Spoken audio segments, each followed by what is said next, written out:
You're listening to an Airwave Media Podcast. Does Monday at the office feel like a storm? Not with Microsoft Copilot. That feeling when Copilot gets everyone up to speed instantly? It's sunny again. When Copilot simplifies complex data so your teams can act, that sun's shining on a beach. And when Copilot uncovers hidden insights, you're on that beach with your people, and you find buried treasure. That's Microsoft Copilot. Learn more at Microsoft.com/AI for all. I'm Jason Palmer, one of the hosts of The Intelligence, The Economist's daily current affairs podcast. The Economist's award-winning shows make sense of what matters, from our special series on China's president to our weekly podcasts on business, technology, and American politics. Our journalists provide fair, in-depth reporting on the events shaping the world. To get the annual plan for less than $2.50 per month, search for Economist Podcasts Plus to start listening today. Hello everyone and welcome to History of the Second World War. On this episode of our Spanish Civil War interview series, I was joined by Dr. Karl Qualls to discuss his research into the Spanish child refugees that would make their way to the Soviet Union during the Spanish Civil War. These children would have unique experiences during their time within the Soviet Union, first expected to be only a few months, but which turned into years, and then for some, into decades.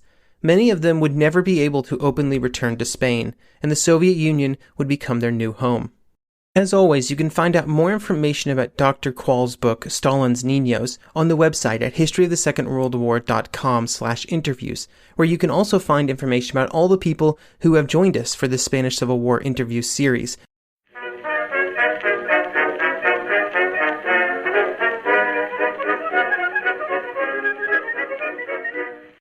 Hello everyone and welcome to the Spanish Civil War interview series. Today I'm joined by Dr. Karl Qualls, the author of Stalin's Niños, Educating Spanish Civil War Refugee Children in the Soviet Union, 1937 to 1951, which looks at the experiences of the almost 3,000 child refugees who made their way to the Soviet Union during the Spanish Civil War. Dr. Qualls, how's it going today? Pretty well. Thanks for having me. I really appreciate it. For those of you who, of course, you do not know, we are recording this on Election Day in the United States, so it's quite an event for me in America. Definitely.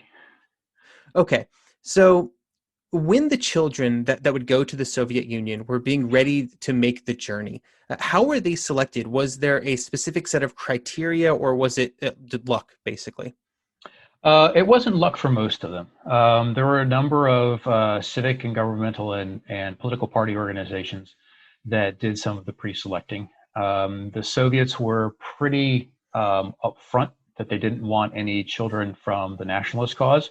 They wanted children from the left, and that's essentially what they got. As you know, and your readers will probably know, the Spanish left is very fragmented. It's kind of an alphabet soup of political parties. And so the Soviets did get some children from political groups that they were not expecting, particularly anarchists. But most of them were one communist party or another, several socialist parties and things like that. But even then, the Basque Communist Party, which, this is probably the largest group of Niños, they were still Catholic, and that just didn't make sense to the Soviets. But they were being selected by these groups, and in some cases, some schools almost en masse were put on the ships and sent to the Soviet Union. So there was some coordination. It wasn't exactly without problem, but it wasn't complete happenstance either. Okay, and you mentioned they were getting on ships. So the Soviet Union is a little far away from Spain. Yes. So how did they physically get to Russia? I'm assuming they were on some trains at some point. So there's two different points of embarkation. So the first journey is in the 21st of March, 1937.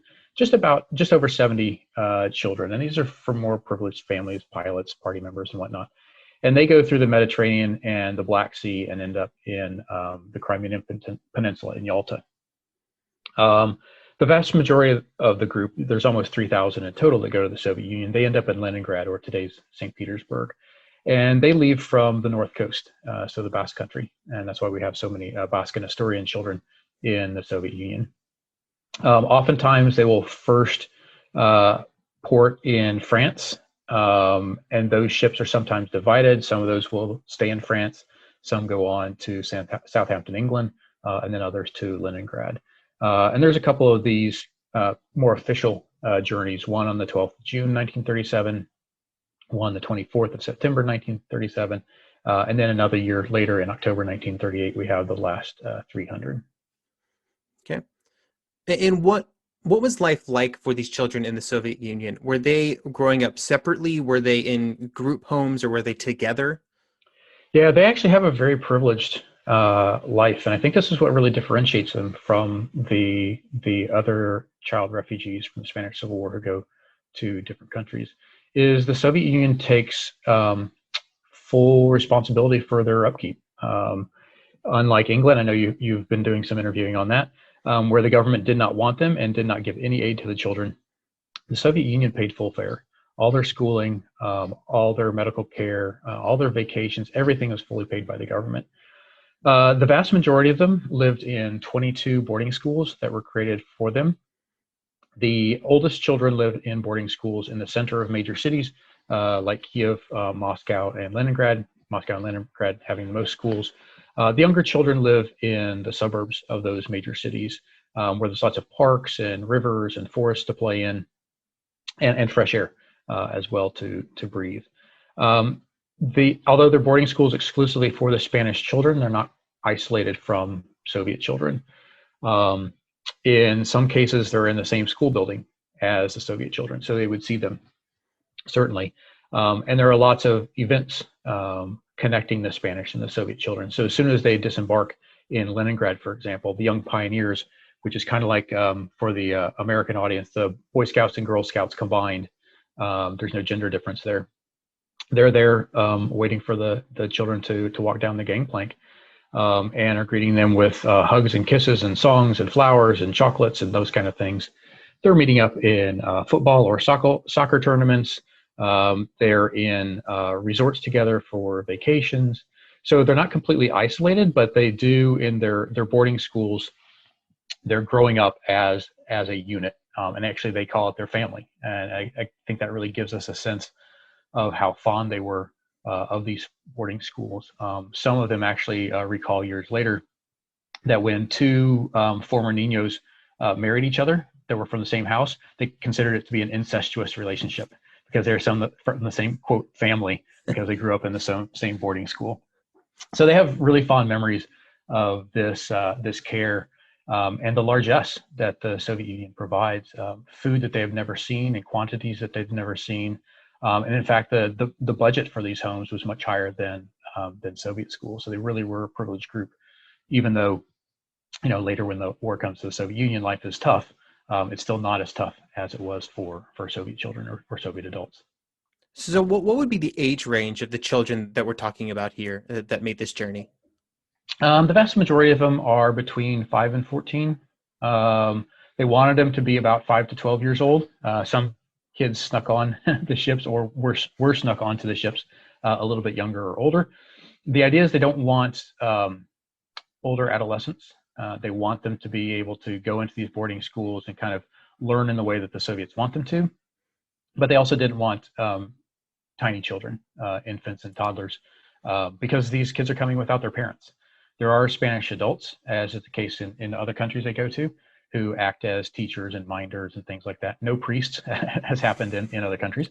So they do have the adults, but they don't have parents. And so they didn't want the really young ones, and they didn't want the older ones who might be harder to train. Okay. So you mentioned schooling. So I know that a big part of childhood in the Soviet Union was schooling. How were these children educated? Like, what was the philosophy guiding their education, and how did Soviet authorities try to balance their Spanish heritage with the fact that they were now living in the Soviet Union? Yeah, and this was really the delicate balance, Leslie, because we have to remember also that the Spanish Communist Party is headquartered in Moscow at this point. And so there is this tension between them being Spanish and them being raised in the way that other Soviet children would. So the first couple of years, 1937 to 39, it's really one of just settling in and getting healthy. A lot of these kids are terribly malnourished. They have tuberculosis, avitaminosis, all kinds of things, and learning to study. And so this is both their language, and these kids are only being taught Castilian Spanish and not Basque. also learning Russian, which most of them, certainly the younger ones, pick up quite quickly. After that, 39, when the Civil War ends, not in their favor, because these are leftist children, children of the Republic, but also the Second World War begins, we see a shift in the education a little bit, in which more Spaniards are removed from the boarding schools and more of the staff is Soviet. And so this is kind of an inflection point that I see, in which the balance tilts from raising them as Spaniards in another country to raising them in what I call a Hispano-Soviet hybrid model. So their education, they continue to learn Spanish language throughout their years in the boarding schools. They learn Spanish history very selectively. They learn Spanish geography, which is really important, and then Spanish literature.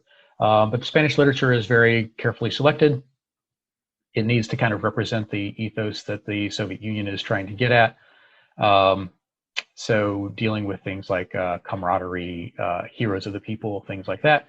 But then they also can't ignore people like Cervantes and Lope de Vega, right? They have this need for the classics as well. So that's their Spanish education. That goes all the way through. Starting in 1939 or so, their education becomes more Sovietized. That is, they're learning the same curriculum that any Soviet child would.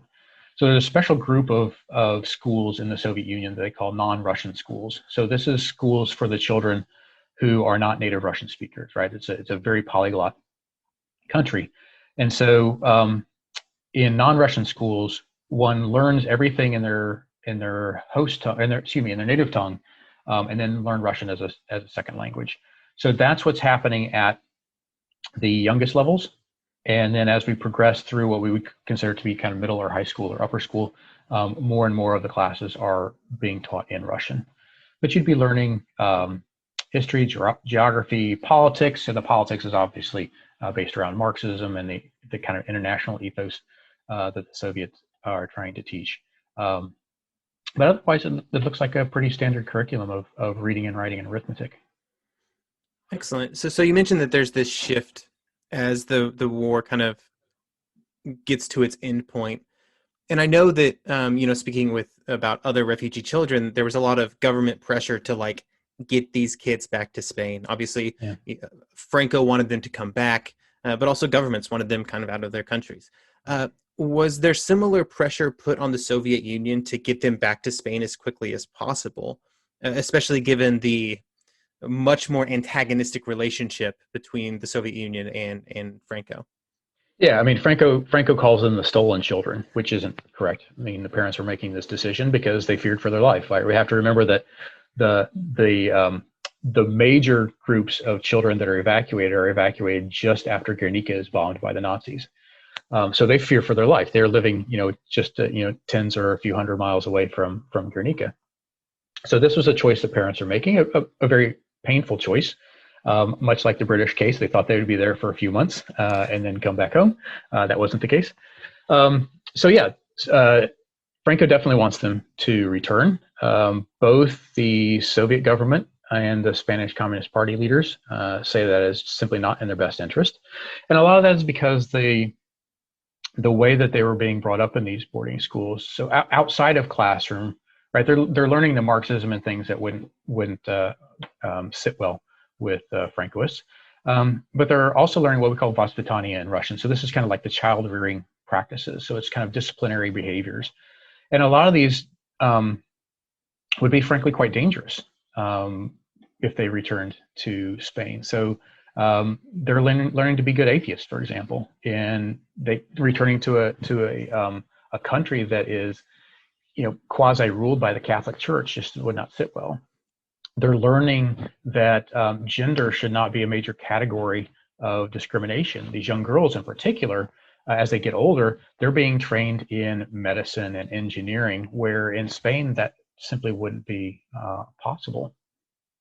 So the Spanish government, the nationalist government, definitely wants them to return, but it's nearly impossible for them to do so and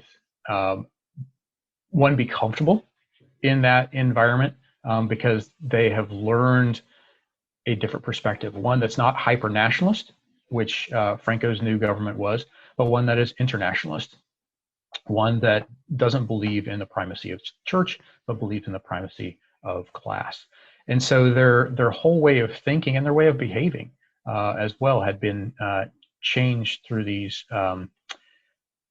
through the attention to how one thinks and relates to other human beings.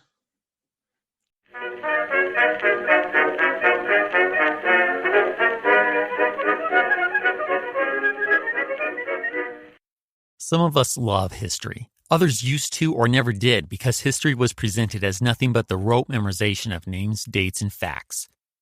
Basically, the story got left out, and that made history kind of suck.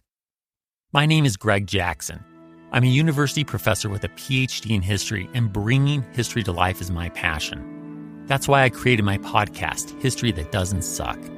I want to teach you everything you need to know about U.S. history, but I do so through stories.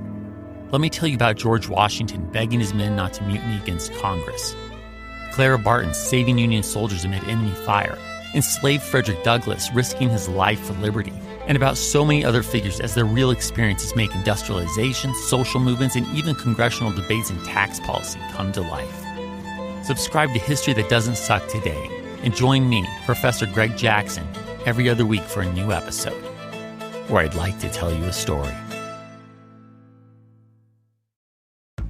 All you need is a few minutes to start your day off with something historic when you listen to the This Day in History podcast. Every day there's a new episode for you to listen and learn about what happened that day way back when. Today could be the day a famous mobster met their end, or the first milestone for humans in space. Who knows what history today holds? Find out when you listen and subscribe to This Day in History wherever you get your podcasts. That's This Day in History wherever you get your podcasts.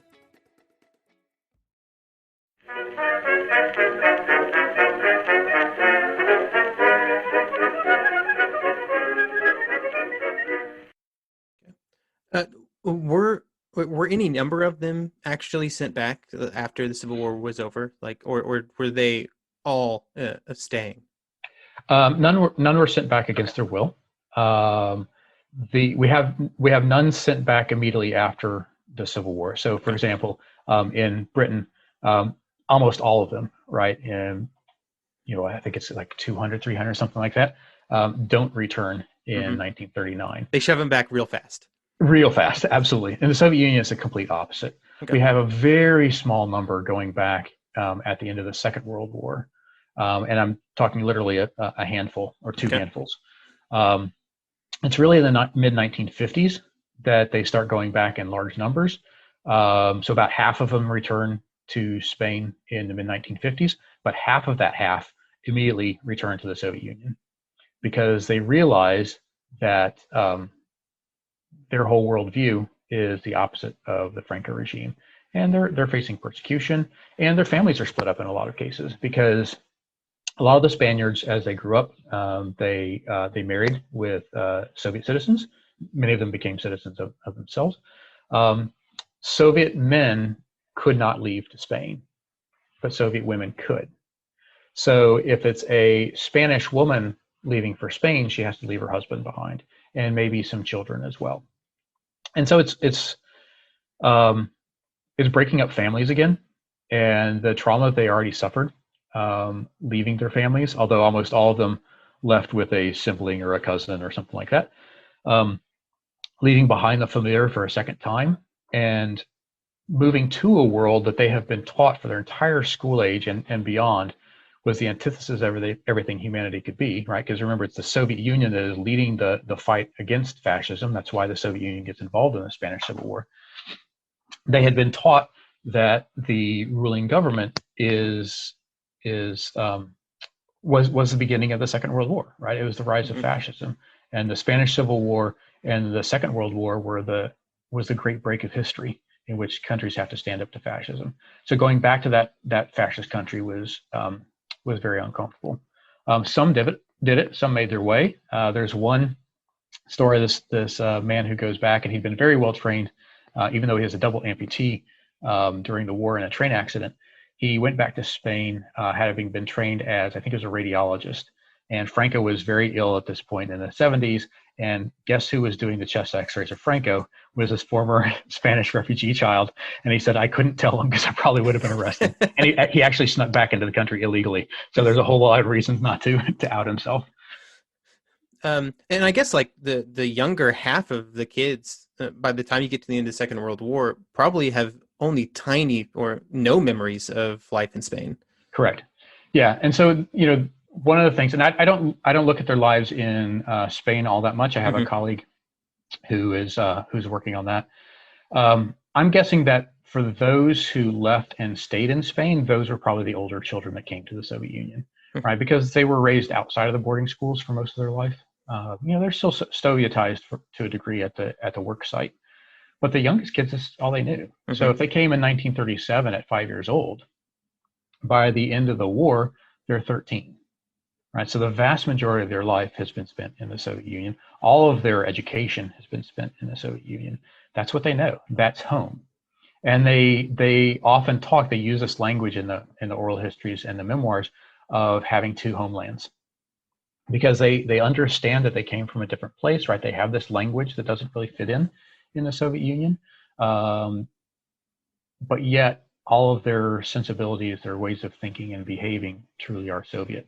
And so it's really hard to look at this as one group, because if one was, say, 13 when she came to the Soviet Union, you have 1 year in school, right? School ends at age 14 for most children, except for the very highly academically adept students.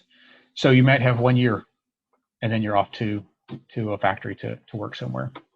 You don't get that acculturation in the same way that a 4-year-old would, who then spends 10 years in those institutions that are every day training you to view the world in a way that is very different, perhaps, than the way you were brought up.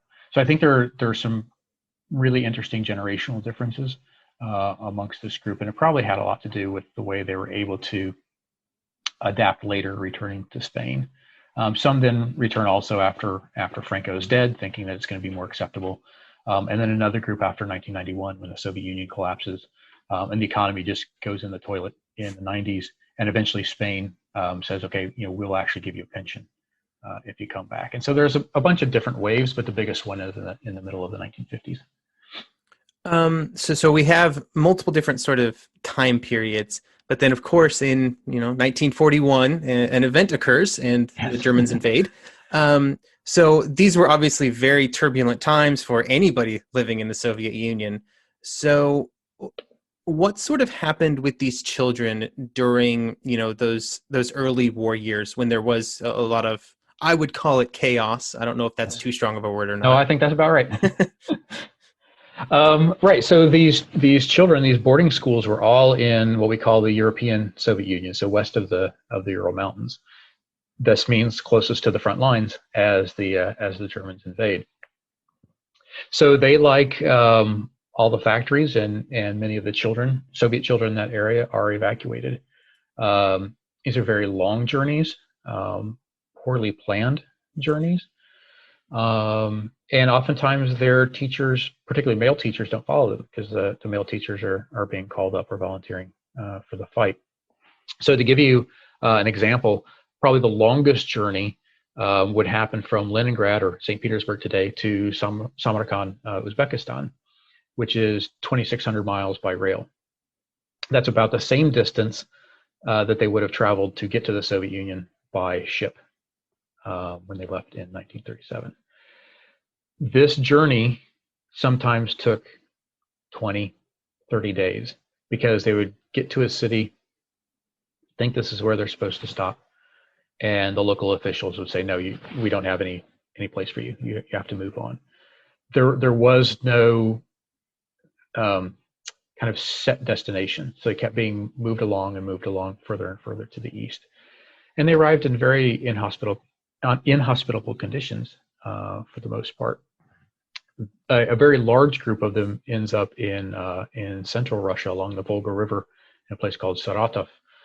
And this is where a group that we call the Volga Germans. They had come at the end of the 18th century. Catherine the Great had brought them to basically be farmers in this new land, and they're German speakers. And so the Soviets were evacuating is not the right word, displacing them as potential collaborators with the Nazis.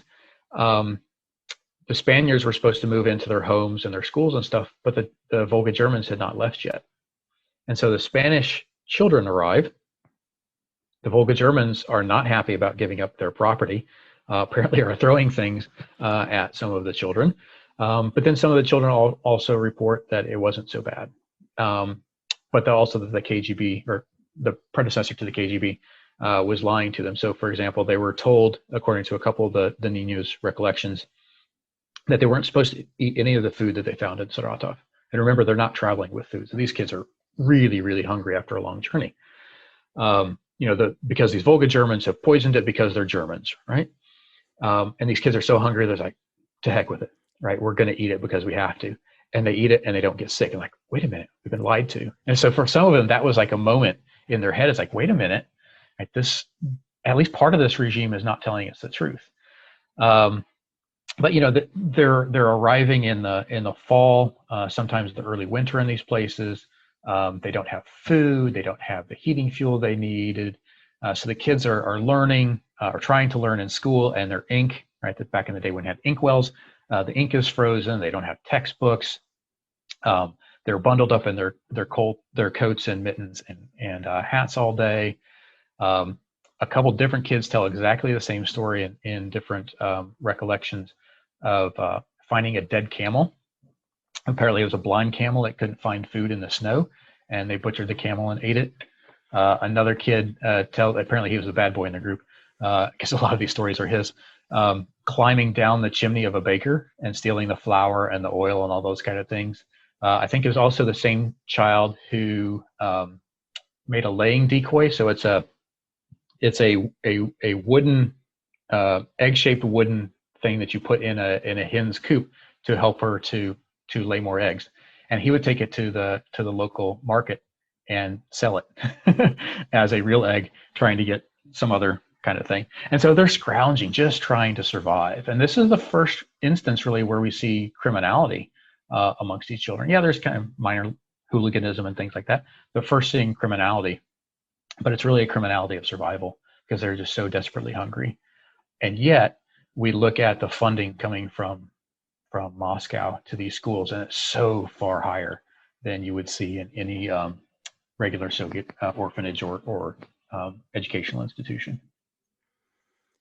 When the war is ongoing, I think doing the math here, some of these children are aging into military service. So are they being brought into the Red Army, or are they fighting like any other, Soviet?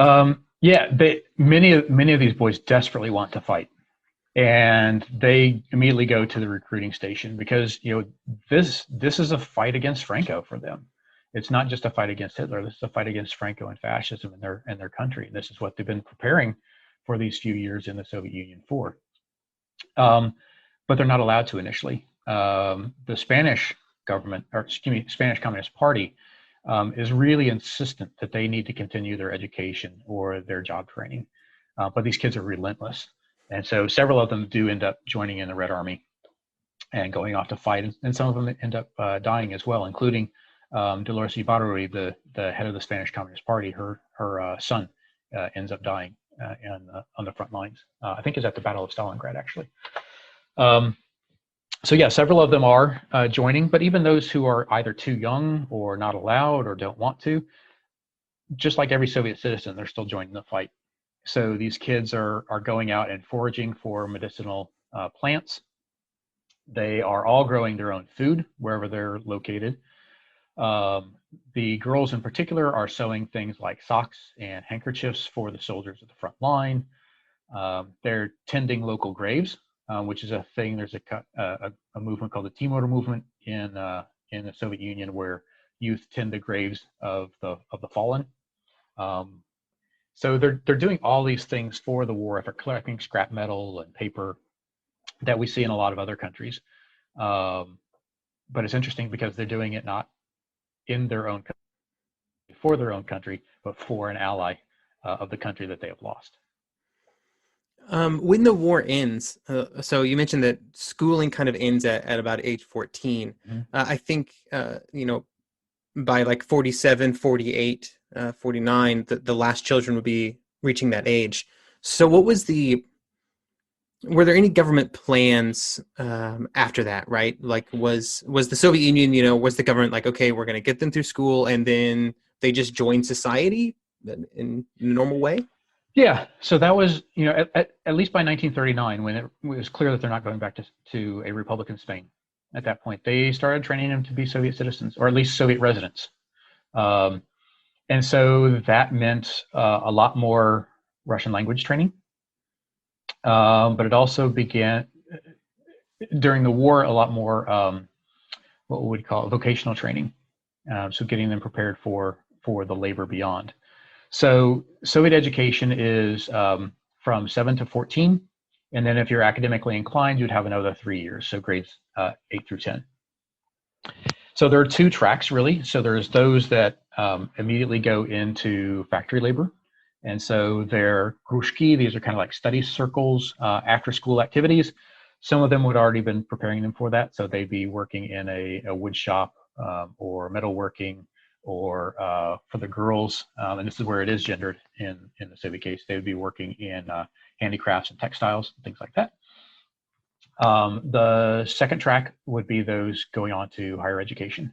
And so they'd spend another 3 years in school and then go off to university or a technical school to become a engineer, doctor, nurse, something along those lines.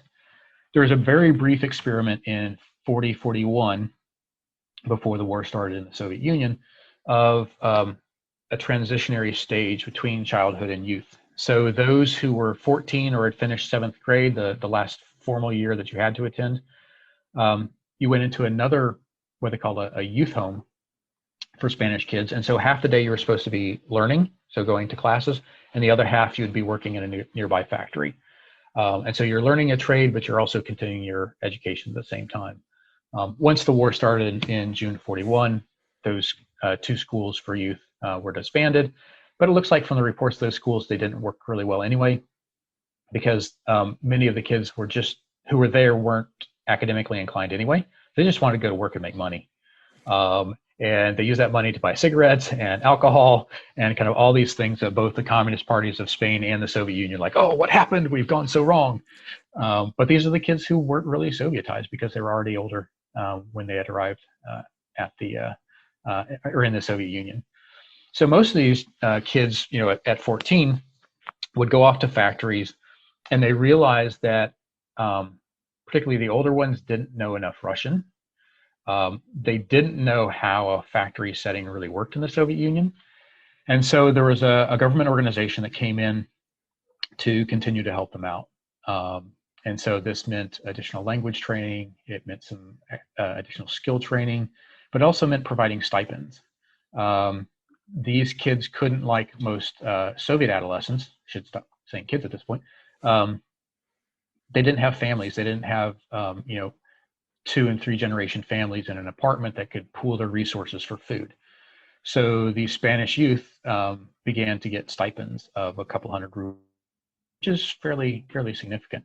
So they could buy food and not have to starve. And of course, they were eating in the cafeteria as well. And it's caused some problems.